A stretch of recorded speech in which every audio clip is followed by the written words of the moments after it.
हाय, मैं हूं बिंदु दारा सिंह और आप देख रहे हैं फिल्मी बीट। हाय गाइस, मैं हूं मोनिका। आप देख रहे हो फिल्मी बीट। आज मैं आपको एक ऐसे शख्स से मिलाने वाली हूँ। रामायण से लेके सावधान इंडिया तक इन्हीं की बातें होती है और स्पेशली जब रियलिटी शो जैसा बिग बॉस आता है तो लोग इन्हें ढूंढते हैं। वेल, ये कोई और नहीं है, बिंदु जी आज हमारे साथ मौजूद है। सबसे पहले स्वागत है आपका फिल्मी बीट में। थैंक यू मोनिका, कैसी हैं आप? मैं ठीक हूँ। तो ये सीजन बिग बॉस आप कितना फॉलो कर रहे हो? देखिए, मैं बहुत कोशिश कर रहा हूँ। स्टार्टिंग में तो मैंने पूरा देखा जब तक सिद्धार्थ लोग थे, हीना और गौहर थी। जैसे वो लोग निकले, मैं भी मुंबई से बाहर निकलना शुरू कर दिया। तो मेरा जैसे ही बिग बॉस मिस होना स्टार्ट हुआ तो मैं बड़ा अपसेट हुआ, क्योंकि 2 4 5 दिन नहीं देख पाया। फिर मुझे लोगों के मैसेज आने लगे, मज़ा नहीं आ रहा, मज़ा नहीं आ रहा शो में। तो जब ऐसे मैसेज नेगेटिव टाइप आते हैं तो फिर आदमी वैसे ही ज़्यादा कीन नहीं होता कि जाके कैचअप करूं। और मैं बिग बॉस को कभी भी ऑन दैट डे देख नहीं पाया हूँ। तो बहुत दुख है मुझे इस बात का। पहली बार ऐसा हो रहा है जो मैं बिग बॉस के सेम डे नहीं देख रहा। ओके। एंड अगर मैं पूछूं, जैसे कि आपने कहा जब तक सिद्धार्थ है आपने अच्छे से फॉलो किया, हाल ही में आपने उनको बर्थडे भी विश किया एंड अभी भी कहीं ना कहीं वो क्रिस्प एक मिसिंग है जो हमने पिछले सीजन देखी थी। उसके बारे में क्या कहना आपका? देखिए, कभी कभी ऐसा इंसान बिग बॉस के घर में आता है जो सबके दिल जीत जाता है, जो बहुत ही विटी होता है, जो जिसके वन लाइनर कमाल के होते हैं, जो सोचता भी है परफेक्ट और बोलता भी है परफेक्ट, जो रूल भी बुक एक बार पढ़ने के बाद उसके कंप्यूटर के जैसे फिट हो जाती है, जो हर टास्क को जीतने के लिए जान लड़ाता है। तो यू कांट रिप्लेस अ सिद्धार्थ शुक्ला। बहुत कम लोग ऐसे होते हैं। आई डोंट थिंक सो ऐसे लोग ज़्यादा हैं। तो बिग बॉस को आई थिंक ये बहुत तकलीफ आ रही है कि वो जो केमिस्ट्री थी शहनाज और सिद्धार्थ में, वो भी वापस लाना बहुत मुश्किल है। And I am very happy कि वो दोनों साथ में केक काट रहे हैं। तो it's wonderful and I pray that they both stay very very happy in life. जो भी सबको बिग बॉस में जाते हैं लोग, उन सबके लिए हमारी यही दुआ होती है। चाहे वो आसिम हो जिसका गाना आज आया है, नवा गाना, गॉड ब्लेस हिम। तो सबके लिए हमारी यही दुआ होती है। जब बिग बॉस में वो होते हैं तब हम खतरनाक होते हैं, पर बाद में हम सबके लिए वही दुआ करते हैं। एग्जैक्टली जैसे कि अभी आपने गाने की बात की तो शोना शोना भी आया था, सिद्धार्थ और शहनाज का गाना। उसके बारे में क्या कहना है? देखिए, बहुत मज़ेदार गाने हैं ये जो कक्कड़ फैमिली बनाती है गाने। आई थिंक सुपर्ब होते हैं, छोटे से गाने बनाते हैं, क्रिस्प, फैंटास्टिक। पहले तो गाने पे बहुत मेहनत करते हैं और उसके बाद सिद्धार्थ और सना को डाल देते हैं। तो वैसे ही उनके जो फैंस हैं, आई स्वेयर ऐसे फैंस मैंने कभी नहीं देखे। ये जो सिड हार्ट्स, शहनाजियंस, सिड नाजियंस जो भी हैं, इतने कट्टर हैं कि आप बिलीव नहीं कर सकते। ये लोग मतलब अपनी ड्यूटी समझते हैं। ये ऐसे लगता है जैसे पेरोल पे हैं, जैसे बोलते हैं पीआर। तो हम लोग प्यारे पीआर जैसे हैं, वैसे वो रियल पीआर है ये लोग। और वो जान लड़ाते हैं उनके लिए। तो I think it is very, बहुत कम लोगों की ऐसी किस्मत होती है जो ऐसा लव मिलता है। और अब इन्हें ये लव मिला है, इन्हें इस पे खरा उतरना है। इसीलिए काम करते जाना है, आगे बढ़ते जाना है। राइट। और इसके अलावा अगर मैं ये सीजन की बात करूँ तो कहा जा रहा है कि कहीं ना कहीं इजाज खान वही एग्रेसिव दिखा रहे हैं जो पिछले सीजन सिद्धार्थ शुक्ला में था। तो लोग ये कह रहे हैं कि वो देख के आए हैं और वो सिद्धार्थ को कॉपी करने की कोशिश कर रहे हैं। वो सिद्धार्थ के आसपास भी नहीं है। सिद्धार्थ अलग चीज़ थे, ये अलग चीज़ हैं। अब ये एजाज बहुत बड़े टेलीविज़न के एक्टर हैं और बहुत हैंडसम इंसान थे। आपने यानी अगर आप वो याद हो, हाँ, बहुत बहुत हैंडसम लड़के। और जब मिलते हैं तो भी बड़े प्यार से सबसे मिलते हैं। लेकिन आई थिंक लाइफ में इनको कुछ ना कुछ प्रॉब्लम्स आई हैं। और यानी जो जब प्रॉब्लम इंसान को आती है तो वो डिप्रेशन में जाता है, अलग अलग चीज़ों से लड़ता है। तो ये काफ़ी चीज़ों से लड़ने के बाद आई थिंक बिग बॉस इनको बहुत बार ऑफर हुआ होगा और इनने इस बार एक्सेप्ट कर लिया। ये सारे जितने लोग हैं अंदर, इनमें बिग बॉस काफ़ी बार एक्सेप्ट ऑफर हुआ होगा। तो आई थिंक इनने बहुत अच्छा किया एक्सेप्ट करने से, क्योंकि अब जब एजाज खान बाहर आएंगे तो हम सब उनसे बहुत प्यार भी करेंगे और उनकी लाइफ भी बहुत बेटर हो जाएगी। जीते या हारे वो बात अलग है, पर सिद्धार्थ शुक्ला को कॉपी करना आई थिंक इम्पॉसिबल है। वो एक ही ऊपर वाले ने बना के तोड़ दिया उसका मोल्ड। अलग ही पीस है वो। क्या क्या वन लाइनर मारते थे, कौन मार सकता है ऐसे वन लाइनर? जैसे कोई बोला तो ठक करके रिप्लाई। तो I think that's impossible, nobody can do it. Exactly उन्होंने एक ताना भी मारा था अभी रश्मि को ट्वीट करके बर्थडे के दिन कि अब मैं ऑफिशियली 40 साल का हो गया हूँ। देखिए, आपको समझना पड़ेगा कि सिद्धार्थ शुक्ला मेरे सामने तो बच्चा है, क्योंकि ये सारे बच्चे हैं। 40 साल को ये लोग ऐसे बोल रहे हैं जैसे कि पता नहीं क्या हो गया। और उसको बूढ़ा बुलाया गया था, तो हमें तो दादाजी बुलाया गया जाएगा। लेकिन आपको समझना पड़ेगा age is just a number. आपको अपना दिल और दिमाग यंग रखना चाहिए और बच्चों के साथ भी बात कर सको और बड़ों के साथ भी बात कर सको। तो I think Siddharth Shukla is fantastic. उनकी एज जो है उसको भूल जाओ, कोई भी 20-25 साल के लड़के ले आओ, कोई भी ले आओ, उनसे वो रेस में भी जीत जाएंगे, मारने में जीत जाएंगे और बात करने में भी जीत जाएंगे। तो व्हाट इज़ यूज़, यानी वो ऐसे ही रहने वाले हैं बहुत और साल। उन्हें एक्सरसाइज का शौक़ है, खाने पीने का शौक़ है, and I hope and pray कि जो भी वो चाहते हैं उनकी लाइफ में उन्हें मिले।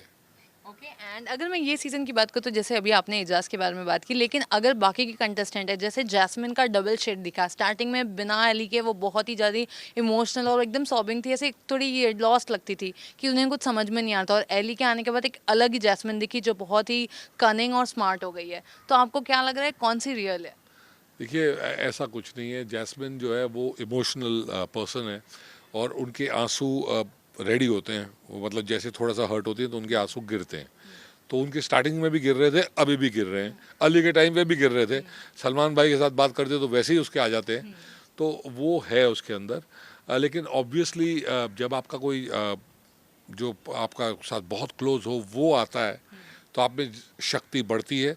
बिग बॉस के अंदर एक बार हमारे टाइम पे भी बख्तियार और तनाज़ थे, तो दोनों जब साथ में होंगे तो उनकी शक्ति हमेशा बहुत स्ट्रांग रहेगी, बाकियों को थोड़ा डर लगने लग जाएगा। लेकिन इसमें क्या होता है कि जैसे वो स्टेज आता है, एंड आने लगता है, तो सबसे पहले ये लोग बोलेंगे अब इनको तोड़ो, रूबीना और उसके हस्बैंड को, क्योंकि वो 2 वोट हैं। तो वो स्टेज बिग बॉस आने ही नहीं दे रहे, कुछ अलग ही बिग बॉस चला रहे हैं, तो वो सिस्टम आ नहीं रहा इधर। तो I think you have to understand कि आई थिंक रूबीना जो है वो भी कुछ एक्टिंग नहीं कर रही और जैस्मिन भी कुछ एक्टिंग नहीं कर रही। तो ये दोनों अब बिग बॉस में एक और खासियत है कि जो बाहर के बहुत अच्छे दोस्त होते हैं उनकी दोस्तियां ऐसा तोड़ता है बिग बॉस। पति पत्नी के भी लफड़े कर सकता है, रिश्ते भी तोड़ सकता है, इसमें ये माहिर है बिग बॉस वाले। तो आई थिंक कि जैस्मिन एंड रूबीना में इतनी वो शक्ति हो कि उनकी दोस्ती ना टूटे, क्योंकि एक केस हो गया, एक इंसिडेंट हो गया जिससे वो अपसेट हो गए एक दूसरे से बहुत ज़्यादा। लेकिन वो आई थिंक उनके हस्बैंड बहुत सेंसिबल हैं, वो पैच अप करा दे तो बहुत अच्छी बात है, बिकॉज शो तो ख़त्म हो जाएगा, ज़िंदगी चलनी है और एक ही बिल्डिंग में रहना है। यही चीज़ें कहीं ना कहीं अगर मैं बात करूँ तो एली के ऊपर इल्ज़ाम आया था कि जब वो आए हैं तब इनकी दोस्ती टूट रही है। एली कहीं ना कहीं जैस्मिन का गेम संवारने नहीं बल्कि बिगाड़ने के लिए आए हैं और उनकी वजह से जैस्मिन का गेम बिगड़ रहा था। नहीं नहीं नहीं, बिल्कुल नहीं। देखिए गोनी जो है बहुत बढ़िया इंसान है, बहुत प्यारे इंसान है, नच बलिए किया था हमने उनके साथ, बहुत मज़ेदार इंसान है। तो जब वो बिग बॉस में गए थे मैं श्योर था कि बहुत मज़ा आएगा और उनने मज़ा किया भी। लेकिन वो गए थे जैस्मिन के लिए और वो जैस्मिन को सपोर्ट ही कर रहे थे। लेकिन उन्हें कहीं ना कहीं आई थिंक एजाज भाई के साथ भी कनेक्शन बहुत स्ट्रांग हो गया और एजाज भाई को भी सुपर सपोर्ट किया उनने। तो आप समझना पड़ेगा कि वो दोस्तों के दोस्त हैं, करते हैं सपोर्ट, और दोस्त अगर दोस्त को सपोर्ट नहीं करेगा तो फिर वो दुश्मन को करेगा। तो I think it's fair and he didn't spoil Jasmine's game. Jasmine has gone to win, इसमें कोई डाउट नहीं है। All of them have gone to win, Jasmine also has gone to win and she has it in a mind कि मुझे ये show जीतना है। वो बोल नहीं रही जोर से, लेकिन वो उसको जीतना है। एजाज बोल देता है मुझे जीतना है, बहुत लोग बोलते हैं मुझे जीतना है, जैस्मिन बोलती नहीं पर उसको जीतना है ऑब्वियसली। एंड वो बिग बॉस में पिछले साल भी आई थी सिद्धार्थ को सपोर्ट करने। तो आपको समझना पड़ेगा कि वो थोड़ा बहुत प्यार वो भी आने वाला है। सिद्धार्थ अगर एक दिन डिसाइड कर लेंगे जैस्मिन को जिताना है तो फिर तो उसको हराना ही इम्पॉसिबल हो जाएगा। तो we'll have to see how this goes. मैं अभी तक इसलिए नहीं कर रहा क्योंकि बाकी सब मेरे पीछे पड़ जाएंगे, तो मैं कुछ नहीं कर रहा। ओके एंड जैसे कि अभी आपने रिलेशनशिप की भी बात की थी तो हमने देखा कि घर के अंदर कविता ने कुछ पर्सनल चीज़ें निकाली बाहर जिससे रुबीना और अभिनव के बीच में आने वाले वक्त में दरार आ सकती है। भले वो पुरानी बातें थी लेकिन कुछ ना कुछ तो चीज़ें जो हैं हस्बैंड एंड वाइफ का अभी थोड़ा सा क्लैश है एंड शायद इससे और वो हाईलाइट हो सकता है, हीट अंदर की बढ़ सकती है। इसके ऊपर आपको क्या कहना है, कविता ने सही किया या गलत किया? देखो आपको समझना पड़ेगा, कविता का अपना गुस्सा है। वो लोग उसके बारे में जब बोल रहे हैं, वो देख रही है टीवी पे आके, देखने के बाद उसको गुस्सा आता है, वो बोल देती है कुछ। तो वो जो बात है आपको समझना पड़ेगा कि हस्बैंड और वाइफ के जब नहीं बन रही, दोनों में प्रॉब्लम्स चल रही हैं पहले से, बिकॉज ऑफ दैट वो हस्बैंड और वाइफ जब अलग हो जाते हैं, थोड़ा सा सेपरेट हो जाते हैं, तो वो अपनी अपनी लाइफ थोड़ा सा जीने लग जाते हैं। लेकिन फिर उन्हें लगता है नहीं यार ये नहीं ठीक, क्योंकि अपना लाइफ पार्टनर जो है वो एक्चुअली तो बेस्ट वही होता है, तो उसके साथ फिर से वो बनाने की कोशिश करते हैं। तो अब बिकॉज कुछ ऐसी चीज़ें आई तो थोड़ी सी दरार बनेगी, पर बिकॉज ये लोग बिग बॉस के घर के अंदर हैं तो इसके बारे में वो खुल के एक दूसरे से बात नहीं कर पाएंगे। जब ये बात थोड़े दिन बीत जाएगी तो वैसे ही ये बात दफन हो जाएगी, और जब वो बाहर आएंगे तो एक आध घंटे में ये मैटर सॉल्व हो जाएगा। तो आई थिंक जो होना है वो बेटर ही है कि हो गया। लेकिन बिग बॉस को टीआरपी मिली है डेफिनेटली, और शो को भी टीआरपी मिली है। कविता जो है वो फर्स्ट टाइम जब गई थी तो बहुत उल्टा पुल्टा आई थी बाहर। इस टाइम एटलीस्ट बेटर करके आएगी, दिखा के आई, कविता कौशिक आई है अंदर। लेकिन यू हैव टू अंडरस्टैंड ये शो सबके लिए नहीं बना, बहुत ही डेडली शो है।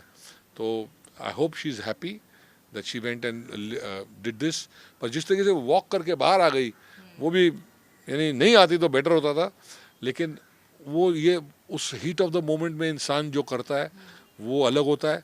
अगर वो 1 2 3 4 करके 10 गिन ले तो शायद वो ना करे। पर जो भी उसने किया, हर लाइफ हर रूल्स। एग्जैक्टली और अगर जैसे कि अभी आपने वॉकआउट करने की बात की तो उन्हीं के पीछे हमने देखा राहुल वैद्य ने भी वॉकआउट किया, लेकिन वो वापस इस शो में आ गए। तो आपको क्या लगता है इससे उनके गेम पे असर गिरेगा? क्या वो लोगों को बता सकते हैं, या फिर वो अपने जो है पॉइंट्स देख के आए हैं कहाँ पे वो वीक थे कहाँ स्ट्रांग थे, तो क्या वो ट्रॉफी जीत सकते हैं? नहीं, राहुल वैद्य देखिए, मैं उन्हें भी जानता हूँ, उनके साथ मिला हूँ, उनके शो वो देखे हैं, बहुत बढ़िया टैलेंटेड इंसान है। तो ही इज़ ऑल्सो वंडरफुल गाय।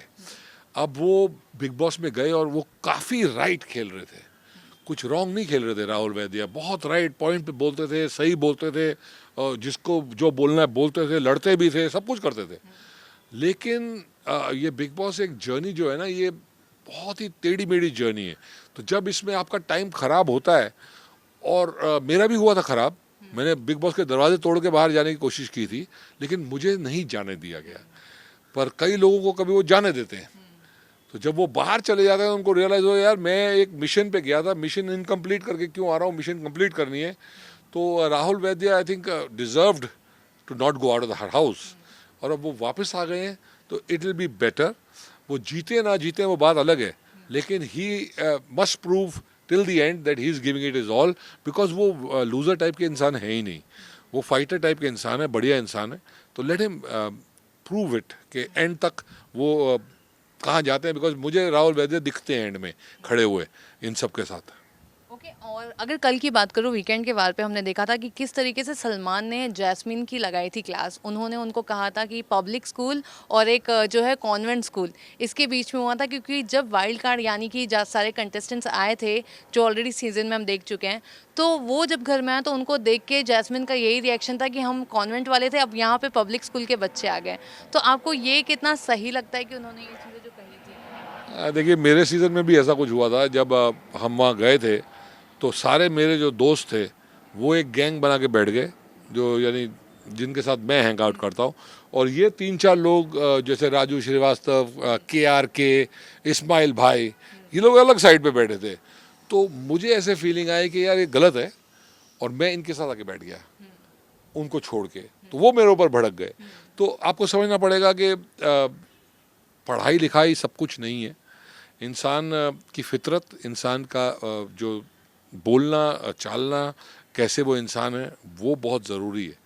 तो एजुकेशन इज़ वेरी इम्पॉर्टेंट, लेकिन इंसान को इंसान की तरह ही ट्रीट करना चाहिए। बाद में कोई पता नहीं कि कौन क्या बन जाए।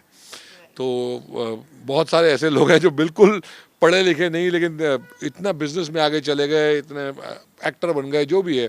मैं भी कोई किसी की पढ़ रहा था, आज पेपर में आके मैं तो बहुत खुश थी कि मैं कॉलेज नहीं जाऊं और मैं एक्ट्रेस बन रहा हूं। तो this is how it is, it's not necessary. लेकिन यू हैव टू अंडरस्टैंड, कई बार उस घर के अंदर जब हम कोई चीज़ बोलते हैं तो हमारी मीनिंग इतना डीप नहीं होता जितना कि उसमें वो लाइन जो मुंह से निकल गई, जो तलवार के जो बोलते हैं ना, जो कि कमांड, तीर कमांड की कमांड निकल गई, वो बाहर नहीं वापस जा सकती। तो ये प्रॉब्लम इस बिग बॉस के घर में होती है। एक वर्ड बाहर निकल आता है जो आप प्रे करते हो कि काश मैं नहीं बोलता। तो ऐसा वर्ड हमारे भी निकला है, सबका निकला है, अब इसका भी निकला है। एग्जैक्टली और दूसरी तरफ जब ये अभी बिग बॉस ने जो टास्क दिया था जहाँ पे सबको अपनी एक एक पर्सनल चीज़ें बतानी थी, वहाँ पर जब रुबीना ने बताया था अपने रिलेशनशिप के बारे में, तो उसके बाद अभिनव ने उनको एक बार बोला भी था कि ये चीज़ें यहाँ नहीं बोलनी चाहिए थी बिकॉज फैमिली देख रहे हैं। एंड उसके बाद इसी चीज़ का घर में जो है कविता ने उनको बोला भी था कि मुझे तो ये फेक लगता है, क्योंकि गेम में आगे बढ़ने के लिए वो बता रही हैं, क्योंकि वो बाहर हॉलीडेज़ कर रही हैं, ये कर रही हैं, तो वो ये गलत है। नहीं तो वो आप मुझे बताओ, आपके हिसाब से आपको क्या लगता है, कविता ने गलत बोला या रुबीना ने काफ़ी स्ट्रांगली वो चीज़? नहीं नहीं, कविता देखिए, कविता ने इंस्टाग्राम पे स्टोरी देखी, जो भी देखी, तो वो उसके हिसाब से सोच रही है, पर उसको नहीं पता इनके घर में क्या चल रहा है। इनके घर में कलेश चल रहा था और वो कलेश को सॉल्व करने की कोशिश कर रहे हैं, पर इनके इतने लाखों फ़ैन हैं, इतना प्यार करते हैं लोग इनसे, तो वो एक्सपेक्ट नहीं करते कि इनका ब्रेकअप हो जाए। तो वो दोनों जो सोशल लाइफ है, जो सोशल मीडिया है, उस पे हमेशा एक्टर्स की रियल लाइफ एग्जैक्टली नहीं दिखती, तो वो उसको थोड़ा सा ढाकने की कोशिश करते हैं, थोड़ा सा और ज़्यादा लवी डवी दिखाने की कोशिश करते हैं, पर अंदर से टूट रहे होते हैं। तो I think they gone through a very very tough phase. And Kavita ने वो फोटोज कोई देख के डांस कर रहे थे इधर से, अब वो कोशिश कर रहे हैं कि ये मैटर सॉल्व हो जाए। तो आई थिंक बिल्कुल जो रुबीना ने बोला बिल्कुल सच है, और उनकी लाइफ जो है नवंबर तक उन्होंने डिसाइड किया था कि या तो रहेंगे या डाइवोर्स करेंगे। तो बिग बॉस में जाने की वजह से वो दिसंबर भी आ गया है, तो बिग बॉस को उन्हें दुआएं देनी चाहिए कि thank you, and I hope के वो डाइवोर्स ना करें, बिकॉज आपको समझना पड़ेगा लाइफ एक पार्टनर की बहुत सख्त ज़रूरत होती है। ऊपर वाले ने ये बनाया है, ये शादी का जो बंधन है ये बहुत स्ट्रॉन्ग बंधन है, और अभी हमारे देश में हम सब इसकी वैल्यू भूलते जा रहे हैं। बहुत जल्दी डाइवोर्स हो जाते हैं, बहुत जल्दी लोग एक दूसरे से नहीं रहना तेरे साथ कर देते हैं, लेकिन हमारे माँ बाप, उनके माँ बाप, उन सबको सोचो कि वो कभी ज़िंदगी में इस बारे में सोचते भी नहीं थे। लड़की जाती थी, बोलते थे भाई डोली में गई है, अर्थी में ही निकलना। तो वो दिन ख़त्म हो चुके हैं अब। वो भी गलत थे, अगर लड़की खुश नहीं है तो बेचारी कैसे रहेगी, लेकिन give it a chance and try 100% to make it work. दोनों को समझना पड़ेगा, लड़का और लड़की को, कि ये शादी एक सेक्रीफाइसेस का एक बंधन है। प्यार भी बहुत है और सेक्रीफाइस भी बहुत है। तो प्लीज़ डोंट थिंक, सोचो कि बहुत इजी है छोड़ देंगे, ऐसा नहीं होता। और अगर आपको बाद में छोड़ भी दिया आपने और फिर आपको लगता है यार वही मेरे लिए ठीक था, तो आई थिंक वापस भी शादी कर लो। आई थिंक एलिजाबेथ हर्ली या किसी ने 3-4 बार एक ही आदमी से शादी कर ली वापस। तो please give it your best, because there's no life without your partner, and रिश्ते जो है वो, शादियां जो हैं वो ऊपर वाला लिख के भेजता है, तो वो बनते हैं रिश्ते, एंड कोशिश हम सबको करनी चाहिए कि उन्हें टूटने ना दें। ओके, एंड आपको कहीं ना कहीं ऐसे नहीं लगता कि अभिनव को बचाने के चक्कर में या फिर उनको प्रोटेक्ट करने के चक्कर में रुबीना अब तक खुल के नहीं खेल रही है, या वो खुल के सामने नहीं आ रही? क्योंकि कभी वो बहुत ही स्मार्ट लगती है, लेकिन कभी कभी उनकी चीज़ें समझ ही नहीं आती। देखिए, आपको समझना पड़ेगा, वो दोनों मियाँ बीवी हैं। ये शो उनके लिए इसलिए बहुत बेहतरीन है कि जब भी रुबीना के ऊपर कुछ आता है तो अभिनव आके खड़े हो जाते हैं, और जब भी अभिनव पे कुछ आता है रुबीना आके खड़ी हो जाती हैं। तो I think this show is going to help that. वो लोग की जो केमिस्ट्री जो ख़राब हो गई थी, जो उनके north and south pole magnet के ऐसे जा रहे थे, वो अब स्लोली रिवर्स होके कनेक्ट हो रहे हैं। तो आई थिंक जब वो शो बाहर बैठ के, आई थिंक पूरा शो उनको बैठ के देखना चाहिए दोनों को एक साथ बाहर आने के बाद, तो शायद उनका प्यार वही स्पार्क वापस लेके आए जो पहले था। ओके, एंड हमने घर में देखा था इजाज और पवित्रा का भी ऐसा ही कुछ हमको लवी डवी साइड दिख रहा था, लेकिन अब पवित्रा अनफॉर्चुनेट बाहर हो गई हैं, इजाज अकेले हैं घर में। अब आपको क्या लग रहा है कि इजाज जो थे वो रियल मतलब वैसे खेल रहे थे, क्या सच में उनका जो था अफेक्शन सच में था? मुझे लगता है एजाज का अफेक्शन जो था वो थोड़ा ज़्यादा सच था, और वो आई थिंक उस दिन हुआ जिस दिन पवित्रा वो डांस फ्लोर पे डांस कर रही थी गया था, उसमें कुछ शोरलाज जो भड़के हो गया। पवित्रा का कम लग रहा था मुझे एजाज से। पवित्रा जो है वो गेम के हिसाब से सोच रही थी कि मैं क्या करूं, बिकॉज पवित्रा आई थिंक बहुत स्ट्रॉन्ग लड़की है, बहुत खूबसूरत लड़की है, और बिग बॉस के लिए एब्सोल्युटली परफेक्ट है। लेकिन वो थोड़ी कंफ्यूज थी कि वो लड़ भी सकती है, वो इश्क भी कर सकती है, कुछ भी कर सकती है। पवित्रा इज मल्टी टैलेंटेड, तो वो कंफ्यूज थी, थोड़ा सा एक्टिंग बाजी उनने की, और आई थिंक उसी वजह से पवित्रा ये शो में विनर तक नहीं पहुंच पाई। लेकिन मुझे उनमें क्वालिटीज़ दिख रही थी बहुत सारी कि वो भी एंड तक वहाँ खड़ी रहनी चाहिए थी। ओके, एंड इसके अलावा अगर मैं पूछूं तो अभी इतने सारे कंटेस्टेंट्स आए हैं, there is Manu Punjabi, there is Rahul Mahajan, Rakhi Sawant, Arshi Khan, इतने सारे लोग घर में आए हैं। आपको क्या लगता है अब जो पुराने कंटेस्टेंट्स थे उनके साथ सही हुआ है या नाइंसाफ़ी है ये? देखिए, आपको समझना पड़ेगा, मनु पंजाबी ऐसे मास्टरमाइंड हैं कि वो शैतानों के शैतान हैं। उनको बिग बॉस का जितना ब्रेन मन्नू पंजाबी के अंदर है, तो मन्नू पंजाबी जैसा आदमी आना और वो वहाँ बैठा है बिग बॉस के अंदर, तो वो तो मतलब बहुत ही खतरनाक है। वो अभी अपना दिखा नहीं रहा होगा पूरा, क्योंकि वो सोचा होगा थोड़ा और चलने दो तब दिखाऊंगा मैं। वो बड़ा खतरनाक है। मन्नू पंजाबी तो मतलब विनर हो सकता था, यानी उस टाइम वो सामने इतना खतरनाक आ गया इसलिए नहीं जीता, वरना ये भी विनर हो सकता था। तो बहुत बहुत बहुत डेंजरस लोग हैं ये। ऑब्वियसली वो जो जो लोग को बिग बॉस ने पहले दिखा दिया कि देखो तुम लोग क्या कर रहे हो। सलमान ने बोला कि भैया देखो ऐसा एपिसोड आएगा कल, देख लो। कल का एपिसोड आज दिखा रहे, बिग बॉस ने दिखा दिया उनको। तो वो लोग को चार्ज बिग बॉस करते रहते हैं, because you have a responsibility. Public आपको वेट कर रही है देखने के लिए, और वो बोर नहीं होना चाहती। तो ये लोग आने से वो बात तो ख़त्म हो गई। वो सब जाग चुके हैं, उनकी जो बैटरी है वो चेंज हो चुकी है और वो रिचार्ज हो चुकी है। तो सब लोग ट्राई करेंगे कि दिखें। बिग बॉस वो इंसान जीतता है, आपको समझना पड़ेगा, जिसको कैमरा फॉलो करता है। कैमरा जिसके पीछे जाएगा और उसे ज़्यादा से ज़्यादा स्क्रीन पे दिखाया जाएगा, वही बिग बॉस जीतने वाला है। तो इस सीज़न में आपको कैलकुलेट करना पड़ेगा कि कोई भी ऐसा नहीं है जो कैमरा उसके पीछे ही चले। सिद्धार्थ के पीछे कैमरा चलता था, तो जो भी सिद्धार्थ के आमने सामने आता था, वो लड़ता था या कुछ भी करता था, तो वो दिखता था। तो सिद्धार्थ को कैमरा छोड़ता नहीं था। तो this is the power of the winner, कि कैमरा शुड फॉलो यू। तो जो भी आपको अभी दिखने लग जाएगा स्लो स्लो कि कैमरा किसको फॉलो कर रहा है, आप समझ जाएंगे वही बिग बॉस जीतेंगे। ओके, एंड इसके अलावा जैसे कि अभी आपने कहा कि इतने सारे लोग आए हैं, तो किसी ने आपको कॉल किया रहेगा सपोर्ट करने के लिए, टिप्स मांगे रहेंगे या कुछ बोला रहेगा, तो आप क्या बताना चाहेंगे? बिकॉज राखी भी आई है, पहली सीजन में थी और 14 में वापस आई है। देखिए, आपको समझना पड़ेगा, इनमें बहुत सारों का मुझे फ़ोन है कि मुझे सपोर्ट करना। तो ये सब मेरे दोस्त हैं, और बहुत मुश्किल है मेरे लिए इनको सपोर्ट करना, बिकॉज फिर एक को करूँगा तो दूसरा हर्ट हो जाएगा। इसीलिए मैंने इस बार वैसे ही बिग बॉस में किसी को सपोर्ट नहीं किया। तो एंड में लास्ट के 15-20 दिन मैं चाह रहा हूँ कि बिग बॉस द शो को सपोर्ट करूँ, क्योंकि वो मेरे दिल के बहुत करीब है। उसने मुझे जो भी दिया है, मेरा biggest win of my life, of my career, is Bigg Boss. तो I am very loyal to that show. I am very thankful to Colors and Endemol, and उनका जो एहसान है मैं कभी भूल नहीं सकता। तो उनके लिए कुछ ना कुछ तो करेंगे ही हम एंड में जाके। अब क्या करते हैं सोचना पड़ेगा। गालियाँ भी नहीं खानी, लेकिन बिग बॉस भी एक बार ट्विटर पे वापस ट्रेंडिंग में फुल लेके आएंगे।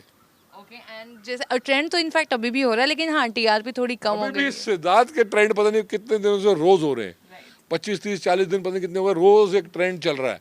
तो आप सोचोगे बिग बॉस चल रहा है और पिछले सीजन के विनर के ट्रेंड चल रहे हैं, तो you have to understand you in tough competition with your own winner. And अगर जैसे कि अभी स्टार्टिंग में वो आए थे तो टीआरपी भी काफ़ी हाई थी, बाद में सीनियर्स निकल गए, लेकिन अब वापस से कंटेस्टेंट्स आए हैं जो खेल के आए हैं, तो आपको क्या लग रहा था ये जो कंटेस्टेंट्स रियल में आए थे, इनमें क्या कुछ स्पार्क मिसिंग था, या फिर ऐसा क्यों कर रहे हैं कि इस टाइम अलग अलग कॉन्सेप्ट लेके आ रहे हैं? कभी सीनियर्स लाते हैं, कभी पुराने एक्स कंटेस्टेंट्स को ला रहे हैं। देखिए, आपको समझना पड़ेगा, बिग बॉस वाले 14 सीजन चल रहा है, 13 सीजन तक तो उनने जो फॉर्मेट है मोस्टली उससे चलाया। लेकिन बहुत लोगों ने उनको बोला ऐसा होना चाहिए, वैसा होना चाहिए। तो उनने एक परम्यूटेशन कॉम्बिनेशन, जितने भी बचे थे जो लोग बोल रहे थे कि ये पुराने आने चाहिए, ये होना चाहिए, हम भी बोलते थे हमें भी आना है वापस बिग बॉस, एक बार विनर्स का सीज़न चलाओ। तो ये सब चीज़ें जो थी, उनने कहा इसी में पूरी का सर उतार लेते हैं, सब चेक कर लेते हैं। तो उनने सब कुछ चेक करना स्टार्ट कर दिया है। लोग पागल हो गए कि अबे बिग बॉस आज क्या करने वाला है। तो सीजन का नाम भी कुछ ऐसे ही रखा है कि कुछ भी हो सकता है, ऐसा कुछ किया हुआ है मामला। सीन पलटेगा, तो सीन पलटा देते हैं, कुछ भी कर देते हैं। तो यानी Bigg Boss is trying out stuff, messing around with the show, and I hope कि this is not the last Bigg Boss, 15 भी आए। तो आई होप एंड प्रे कि ये चलता रहे, एंड आई थिंक ऐसा होगा, बिकॉज बिग बॉस इंडिया का एक प्रिय शो है, लोकप्रिय शो है, और वो लोगों को आदत है। बस ये है कि उसकी टाइमिंग वाइमिंग जो है वो जो फिक्स्ड है, वो लोगों को आदत है। बाकी चीज़ जो इस बार गड़बड़ हुई है, 2020 तो मनहूस साल गया है, बस थोड़े दिन और बचे हैं, 21 आ जाएगा और बहुत बढ़िया हो जाएगा। बिग बॉस की टीआरपी भी बहुत हो जाएगी। ऊपर जाएगी। एंड इसके अलावा जैसे कि अभी आपने कहा कि ये साल तो लोगों ने देखा कि कैसा रहा, लेकिन अगर मैं आपसे पूछूं स्पेसिफिकली आपका कौन सा से मेजर चीज़ हुई थी ये साल की हाईलाइट अगर पूछूं, तो आपका क्या व्यू है 2020? देखिए, आपको समझना पड़ेगा, मेरी बीवी पूरे जितने भी नेल्स हैं पूरे इंडिया के, ब्लू स्काई उनकी नेल पॉलिश सारे इंडिया में मेरी बीवी ने, नेल जेल्स ही मेरी बीवी लेके आई इंडिया में। नेल पॉलिश होती थी खाली, जेल्स मेरी बीवी लेके आई। अब वो चले गई थी छुट्टी पे रशिया अपनी बेटी के साथ एक 20-25 दिन के लिए, और ये कोरोना स्टार्ट हुआ। 9 महीने मेरी बीवी उधर, मैं इधर। तो ये तो सबसे पहले 2020 में तो ये हुआ हमारे साथ। ऊपर से बहुत और चीज़ें ऐसी हुई कि मैं I was stuck with my brother. तो मज़ा आया चंडीगढ़ में। I was shooting for a film Nidar करके, पंजाबी पिक्चर, और वो शूटिंग बंद हो गई। तो सबके लिए तकलीफ़ आई। 2 महीने तो मुझे लगता है कि बहुत तकलीफ़ आई। एंड लोगों को समझ नहीं आया कि ये एक ऐसी बीमारी है जो किसी को समझ नहीं आ रही, अभी भी समझ नहीं आ रही। तो हम गवर्नमेंट को भी नहीं ब्लेम कर सकते, हम सिस्टम को भी ब्लेम नहीं कर सकते, हम स्टेट्स को भी ब्लेम नहीं कर सकते, बिकॉज वो भी इंसान है, ह्यूमन बीइंग्स हैं। और ये बीमारी कुछ अलग ही टाइप की प्रॉब्लम लेके आई है, और पता ही नहीं क्या इतना कंफ्यूजिंग बीमारी, बिग बॉस से भी ज़्यादा कंफ्यूजिंग तो कोरोना है।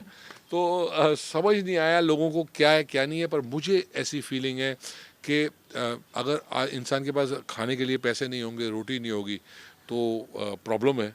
तो आई थिंक सब कुछ खोलना बहुत ज़रूरी है। जो लोग घर पे बैठ सकते हैं, वो अफोर्ड कर सकते हैं, वो बैठें, पर बाकी सब काम पे निकलें। सब स्टेट्स जो हैं, इंडिया हमारा एक कंट्री है जो we love it, we are Indians, पर लोग पता नहीं क्यों अपने स्टेट को ज़्यादा प्यार करते हैं और स्टेट आपस में लड़ते हैं और इंडिया को एक नहीं होने देते। तो इट्स वेरी सैड। हम सब पहले इंडियंस हैं, and we must not fight with each other. कोई स्टेट से आ रहे तो उसका कोरोना टेस्ट है, कोई का नहीं है, क्या क्या चल रहा है। तो आई थिंक जो गवर्नमेंट है, एक बार उसे वो जब पावर मिलती है रूल करने के लिए, तो दूसरा कोई उसको खींचने की कोशिश ना करे, और 5 के 5 साल उन्हें अच्छी तरह अपना स्टेट चलाने के मौका मिले, तभी इंडिया आगे बढ़ेगा। अब ये फार्मर्स का भी प्रॉब्लम बहुत बड़ा चल रहा है, and I hope and pray कि बहुत जल्दी सॉल्व हो जाए, क्योंकि पंजाब हमारा स्टेट है, और हम मोदी के यानी जो मोदी भक्त हैं, तो हमें लग रहा है मोदी जी फटाफट इसे सॉल्व करें। बिकॉज पंजाब जो है वो फार्मर्स दिल्ली में बैठे हैं, ठंड में बैठे हैं। आई कैन नॉट अंडरस्टैंड इतना लंबा इसको खींचने का मतलब ही नहीं कोई। तो this is you should understand, this is the year 2020। इसमें सिर्फ रॉन्ग चीज़ें हो रही हैं। हम ट्राई कर रहे हैं करप्शन निकाल दें, हटा दें, जो चीज़ें रॉन्ग हो रही हैं फार्मर्स के साथ वो भी हट जाएं, लेकिन ये साल कुछ सीधा होने नहीं दे रहा। 2021 में सब सही होगा। एंड इसके अलावा अगर coming back to Bigg Boss, अगर मैं आपको पूछूं कि आपके हिसाब से क्या लग रहा है आपको कि जो चैलेंजेस आए हैं वो, और साथ ही में जो करंट कंटेस्टेंट्स हैं, इसमें से अगर टॉप 5 आप देखते हो तो आपको क्या लगता है कौन होंगे? देखो, आपको समझ, हक से जैस्मिन, रुबीना, एजाज, ये तो वहाँ से हिल नहीं सकते। तो 3 स्लॉट्स तो gone, they are not moving. बाकी 2 स्लॉट में कौन फिट हो सकता है, वो इन सब के ऊपर है, कैसा ये खेलेंगे, कितना ये अपना परसेंटेज हार्ट का, दिल का, दिमाग का देंगे। जो सबसे ज़्यादा देगा वो उन 2 स्लॉट को भरेगा, बाकी 3 स्लॉट तो आर गॉन।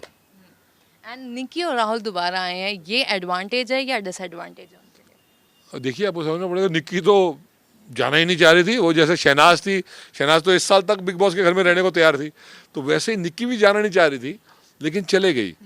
एंड राहुल जो है वो देखिए, आपको समझना पड़ेगा, वो अलग टाइप के हैं, तो वो मुझे लगता है डिज़र्व करते थे टॉप 5 में आना। तो लेट्स सी, अभी ही इज़ बैक। अब challengers, you have to understand, ये challenger they are not a joke.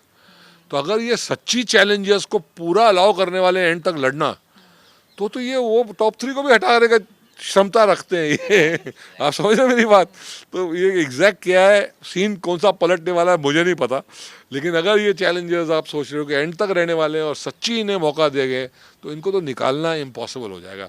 Mannu Punjabi जैसे और राहुल महाजन जैसों को निकालना बिग बॉस के बस का नहीं है। उन्हें कोई चाल चल के, सीन पलटा के ही उनको बाहर निकालना पड़ेगा। राइट जैसे कि हमने देखा विकास गुप्ता निकल चुके हैं अर्शी को पुश करने के चक्कर में वो शो से बाहर हो गए क्योंकि अर्शी उनको कॉन्स्टेंटली इंस्टिगेट कर रही थी। आप मुझे बताओ आपको क्या लगता है कि विकास का ऐसे ही निकल जाना पुश करना वो सही था या आपको लगता है वो आगे तक जा सकते थे? एब्सोल्युटली, देखिए विकास बहुत ही डेडली हैं, लास्ट ईयर भी आए थे, बहुत मज़ेदार खेल के गए थे, और वो Vikas Gupta is not some joke. Bigg Boss के एकदम जो बोलते हैं ना कीड़े हैं, और बड़ी खतरनाक कीड़े हैं। तो विकास गुप्ता इस घर से चले गए, वही मेरे लिए शॉकिंग है। फिर अर्शी को जो धक्का मार के गए, छुटकू सा एक यानी पूल में फेंक दिया, तो वो इसे वायलेंस अगर गिना जाए तो आई थिंक बिग बॉस में बहुत इससे ज़्यादा वायलेंस हो चुका है आज तक। लेकिन बिग बॉस भी आई थिंक कभी कभी अपसेट हो जाते हैं कोई चीज़ के साथ, और फिर वो एक रूल, एक नॉर्म्स, आपने देखा एजाज वो बेचारा ऐसे अपने वो ही लगा के घूमता रहा बहुत देर तक। तो उनकी भी रिस्पॉन्सिबिलिटी है, जो सेलिब्रिटीज़ वहाँ अंदर गए हैं उन्हें कोई चोट ना लगे, कुछ ना हो, तो वो उन्हें कोई स्टेप लेने पड़ते हैं। तो I am sorry for Vikas, जो यानी he would have wanted to stay there, and good luck to him, more power to him. लेकिन क्या आपको लगता है कि वो भी एक चांस डिजर्व करते थे जैसे बाकी सारे कंटेस्टेंट्स को मिल रहे थे? विकास को नहीं दिया, वो सीधा उनको शो से निकाल दिया सिर्फ एक पुश के चक्कर भाई जब इतने सारों को अंदर ले गए तो विकास और पवित्रा को भी अंदर ले जाओ भाई वापस। क्या पता वापस आ जाए, या कुछ भी हो रहा है भाई, कुछ भी हो सकता है। ये तो मुझे लग रहा है कि हमें भी फोन ना आ जाए भाई तुम लोग भी सब वापस चलो, ये शो हम खत्म ही नहीं करेंगे, 2021 में भी पूरा साल चलेगा, आ जाओ। एग्जैक्टली सुनने में आया 21 फेब तक ये सीजन एक्सटेंड हो गया है। देखिए कोरोना में सबसे सेफ शो बिग बॉस है। लोग घर के अंदर लॉक हैं, किसी से मिलेंगे नहीं, खाली उनका देखना है कि कोरोना नहीं है, जब वो अंदर गए उनको हो ही नहीं सकता, तो इससे सेफ तो शो ही नहीं है। तो 2021 में पूरे साल बिग बॉस चलेगा। Right colours, right and mall. और राइट और अगर आपको घर में ऐसे वाइल्ड कार्ड जाने का मौका मिले तो क्या आप जाना पसंद? अरे भाई पूरे साल चल रहा तो हम भी जाएंगे भाई। हम भी जाएंगे, पूरे साल चला दो, हम लोग वहाँ जाके बैठ जाएंगे, फर्स्ट क्लास खाएंगे पिएंगे मजे करेंगे। पर आपको समझना पड़ेगा, जब हम बिग बॉस में गए थे तो हमने पूरे 90 जितने भी दिन थे फुल जान लड़ा के फुल मजे किए थे। बिग बॉस ने बाद में एक कार्ड भेजा था मुझे इतना बड़ा, जिसमें सारे बिग बॉस के मेन लोगों ने साइन करके भेजा था कि हमने एक शो बनाया है पर आपने जान डाल दी, ये किया वो किया, सब बहुत ब्यूटीफुल चीज़ें। तो you see when you go for a show like this, मेरे को पहले ही पता था कि जिस दिन मैं जाऊंगा मैं शो को जीत जाऊंगा। मैं तो अपनी बीवी को फर्स्ट सीजन में ही बोल दिया था, this is a show for me. तो this show is for some people and it's not for some people, it will either make you और इट विल ब्रेक यू। तो हम किस्मत वाले हैं भाई कि देश की जनता ने हमें बचा लिया और मेक कर दिया। हमारे टाइम पे होता था, क्या होता था कि देश का आदेश, हमारे टाइम पे होता था देश का आदेश, और देश का आदेश हमेशा मेरी तरफ रहा। तो I am very very thankful. मैं बहुत लोगों को आज भी हक करता हूँ। मैं कहता जो भी मैं जिसने मेरे लिए वोट मारा मैं हक करूँगा। तो इतने लोग आज तक मिलते हैं भाई, मैंने भी की थी आ जा चला जा जब फीफा। तो this is it. Alright so एक रैपिड फायर खेलते हैं। जाने से पहले मैं कुछ नाम बोलूँगी, आपको नाम लेना है। जैसे कि फॉर एग्जांपल सबसे ज़्यादा अगर मैं पूछूं इरिटेटिंग कंटेस्टेंट तो वो कौन लगता है? ये सीजन में, हाँ। ये सीजन में देखिए सबसे इरिटेटिंग तो सबसे मजेदार लड़की निक्की है। वो जब खोलती है अपना मुंह तो कुछ अलग ही टाइप से बात करती है, जो सलमान भी उसकी कॉपी करते हैं। तो वो इरिटेटिंग भी है पर फन भी है। मोस्ट डमेस्ट कंटेस्टेंट जो आपको ऐसा लगता है कि डम है, उसको कुछ समझ में नहीं आ रहा है? इस सीजन में तो आई थिंक कोई डम ज़्यादा था नहीं, सबके सब शातिर ही थे। डम कोई आपको दिख रहा है, कोई याद है आपको कोई डम? इस सीजन में कोई डम आया भी नहीं, जो चले भी गए वो भी डम नहीं थे। हाँ नहीं, जान डम नहीं था, जान डम नहीं था। जान भी अपनी तरफ से फुल गेम खेल के गया है, फुल ट्राई करके गया है, हर चीज़ ट्राई करके गया है, वो बिल्कुल डम नहीं था। मे बी देखिए सिंपल थी वो लड़की जो स्टार्टिंग में आई थी, Sara Sara Gurpal was simple, not dumb but simple. तो वो जल्दी आउट हो गई। वो भी काश थोड़ा लंबा रहती तो मज़ा आता, लेकिन वो जल्दी आउट हो गई। She was the most simple out of all these lot. ये बाकी बड़े खतरनाक है। एग्जैक्टली शातिर कौन है एकदम कनिंग? शातिर इसमें मुझे लगता है जो देखिए सबसे ज़्यादा ब्रेनी इस शो के अंदर, मतलब किसी ने ऐसा कोई बहुत ईवल साइड तो नहीं दिखाई है, लेकिन ब्रेनी बहुत हैं। आई थिंक इसको भी सब पूरा समझ में आता है गेम क्या है। राहुल को, एजाज को भी पूरी गेम समझ में आती है, कोई वो फूल नहीं है। उसको समझ में आती है सबसे ज़्यादा, अभिनव को। लेकिन वो भी वो इविल या शातिर नहीं है, मतलब वो उसको गेम समझ में आती है उसको, लेकिन they are not evil. Okay, and घर में सबसे ज्यादा कंफ्यूज कौन लग रहा है? सबसे ज़्यादा कंफ्यूज मुझे तो रूबीना ही लगती थी हमेशा ही, कि वो कभी भी कंफ्यूज है, कभी बहुत राइट 100 on 100, कभी 0 on 100, कभी लड़ रही है तो 100 on 100, कभी लड़ रही है तो मुझे लगता है 0 on 100। तो कंफ्यूज तो वही है। और इसमें घर में कंफ्यूज्ड और कौन था इस घर के अंदर? निशांत बोल रहा है बिंदु, मैं अभी हमारी एक पिक्चर लग रही है अब सही हो नहीं हमारे डैड वालास की, तो उसके उसमें निशांत मिला, तो मैं बोला भाई तू तो ऐसा लगता है तू एक्टिंग कर रहा है, बिग बॉस एक्टिंग का शो नहीं है। बोला भाई मैं ऐसा ही हूँ, कैसी एक्टिंग, किसी को भी पूछ लो, मैं एग्जैक्ट ऐसा ही हूँ। तो आपको समझना पड़ेगा कि वो उन बच्चों में से हैं जो इतने से थे, तो लोग बोलते हैं मुन्ना बड़ा हैंडसम है, हीरो बनेगा। ओके, तो हाँ ये वाया, तो वो वैसे ही है, ही इज नेचुरल, वाकई वैसे हैं, उस दिन भी वैसे ही थे। तो he is a handsome guy and career तो बहुत बढ़िया चलेगा, बिग बॉस के लिए नहीं बने थे। ओके, थाली का बैंगन कौन है यहाँ पे भी वहाँ पे भी? डबल ढोलकी। थाली का बैंगन में वो लोग होते थे जान जून इधर उधर छलांग मारने की ट्राई करते रहते थे। अब ये देखिए आपको समझना पड़ेगा एजाज का सबसे वीक पॉइंट क्या है, कि वो जाके लोगों से रिक्वेस्ट कर देते कि मुझे नॉमिनेट मत करो, मुझे बचा लो। उन्हें ये समझ नहीं आ रहा कि बाहर जनता आपको बचाने ही वाली है, तो आपको ये सब करने की ज़रूरत नहीं है। लेकिन बिकॉज उनके साथ लास्ट दो थोड़े साल अच्छे नहीं गए हैं, तो उनको ये शो की वैल्यू पता है और वो बिल्कुल बाहर नहीं जाना चाहते, पर वो बिल्कुल बाहर जा नहीं रहे। लेकिन जब वो उधर जाके ऐसे रिक्वेस्ट करते हैं तो थोड़ा सा हम सबको दुख होता है, बट उन्हें नहीं पता बाहर सिचुएशन क्या है। तो दैट्स इट। बट बाकी आई थिंक थाली का बैंगन तो कोई ऐसा कोई खास भी बहुत थाली का बैंगन आपको आपको दिख रहा है तो मुझे बताओ, फिर मैं हाँ या ना बोलूँ। अभी तो फिलहाल कोई नहीं है। वही तो बोल रहा हूँ। ऑलराइट, एंड सबसे ज्यादा एंटरटेनिंग कौन है? तो मुझे तो एंटरटेनिंग में भी निक्की ही लगी थी सबसे ज़्यादा, बहुत मज़ेदार भी वही थी, इरिटेट भी करती थी, उसके बात करने का स्टाइल ही कुछ अलग था।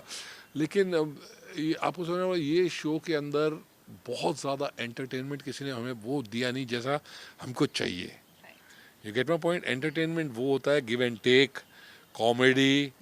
यहाँ सब लोग को ऐसा फीलिंग है कि थोड़ा लड़ी लो, खाने के लिए भी लड़ लो, इसके लिए भी लड़ लो, बहुत लड़ाई। मैंने बहुत कोशिश किया था, कविता जब अंदर जा रही थी तो सलमान भाई और सब हम लोग जो उसको अंदर भेज रहे थे, तो मैंने उसको बोला देख तू बहुत मज़ेदार कॉमेडी भी करती है, थोड़ा कॉमेडी कर। तो एक आध बार उसने बैठ के वो जो हाँ भाई पंचायत है वो मज़ा किया था, लेकिन throughout comedy fun entertainment किसी ने भी मुझे लगता है नहीं दिया, और इसीलिए ये सीज़न में वो लैकिंग है।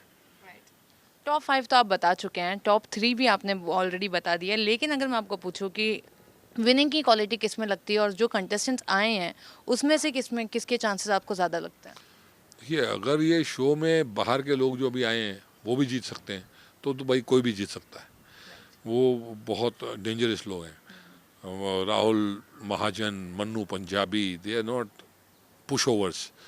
लेकिन आपको समझना पड़ेगा, सलमान ने बोल दिया कि भाई कोई भी जीत सकता है ये शो, पर अकॉर्डिंग टू मी ऐसा होना नहीं चाहिए। बिग बॉस वो ऐसा शो है जो स्टार्ट में गए हैं उनमें से ही कोई जीतना चाहिए, क्योंकि हमारे साथ उनका ही कनेक्ट है। तो क्या है एग्जैक्टली पता नहीं, ये कैसे जाने वाला है पता नहीं, लेकिन अगर ये शो कोई भी जीत सकता है तो ये लोग बहुत डेंजरस लोग गए हैं अंदर। एंड विनिंग की क्वालिटी पुराने कंटेस्टेंट में से आपको किस में नजर आती है? मुझे फीलिंग है कि वो तीनों में से ही कोई जीतेगा। एजाज मुझे फीलिंग है कि लास्ट वीक में भटक जाएंगे, वो लालची से हो जाएंगे। देखिए मुझे लास्ट टाइम लगा था आसिम शायद होंगे, पर वो नहीं हो पाए। उन्हें उन्हें क्लियरली लग गया था अंदर से कि ये सिद्धार्थ ही जीतने वाला है, तो उनने बहुत ज़्यादा कुछ डेंजरस किया भी नहीं। तो सबको फीलिंग आ गई थी सिद्धार्थ जीतने वाला है, और वो लोग समझ में आ गया था लास्ट वीक में कि ये तो जीत चुका है, तो वो एक अलग ही आगे बढ़ गया था। यहाँ कोई जीता नहीं है, यहाँ कोई भी जीत सकता है। तो यहाँ आपको लास्ट वीक में कुछ ना कुछ बहुत डेंजरस दिखने वाला है, तो लास्ट वीक का इंतज़ार कीजिए। और जो कम लालच दिखाएगा ट्रॉफी जीतने के लिए वही ट्रॉफी जीत जाएगा, ये ऐसी चीज़ है। रुबीना और जैस्मिन में से बात करूँ तो आपको क्या लगता है कौन ज़्यादा डिजर्विंग है? देखिए मुझे फीलिंग है कि आपको समझना पड़ेगा अंदर दिल से कि जैस्मिन ये शो में मेरे हिसाब से आगे है, लेकिन रुबीना जो है उनके बहुत ख़तरनाक फैंस हैं और उन्हें बहुत प्यार करते हैं। और रुबीना ने जिस तरीके से वो किया, देखो ऐसी चीज़ें अब ये समझना पड़ेगा, ये एक टैलेंट है जो वो उन्हें खड़े होकर जो लोगों की रोस्टिंग की थी, तो क्या टैलेंट है, she is very immensely talented. तो एंड में जाके कुछ भी हो जाए पता नहीं, लेकिन बिग बॉस का जो विनर होता है वो अलग चीज़ की वजह से होता है, एक्टिंग की वजह से नहीं होता या टैलेंट की वजह से नहीं होता। तो मुझे फीलिंग है कि Jasmin is a little up there. Alright, तो जाने से पहले फैंस को क्या कहना चाहोगे, और क्रिसमस और न्यू ईयर आ रहा है उसके लिए एक विश। भाई सबसे पहले तो मैं ये कहना बैठूंगा, मैंने अभी इसमें जो भी इसने पूछा टेढ़े मेढ़े मैंने जवाब दिए। मैंने अभी तक किसी को सपोर्ट नहीं किया जब तक मैं पूरा बिग बॉस नहीं देखूंगा। ऊपर से merry Christmas to everybody, a happy new year. Hope के 2021 में सब कुछ बेहतरीन और बढ़िया हो जाए। प्लीज़ याद रखिए, don't worry, everything will be good, don't worry, be happy. And जो सलमान बोलता है भाई माँ बाप का ख्याल रखो, बस कोरोना उनको मत दो। तो कोरोना जो है इससे डरो मत, ये कोई बहुत ख़तरनाक बीमारी नहीं है, पर जब आप डरते हो तो आपके सिस्टम जो है, बॉडी जो है वो वीक हो जाती है, इम्यूनिटी वीक हो जाता है, and then your body can not fight it. तो please take some steam, look after your health, सेहत बनाओ, health is wealth. Alright, thank you so much and wish you merry Christmas and happy new year in advance. Same to you.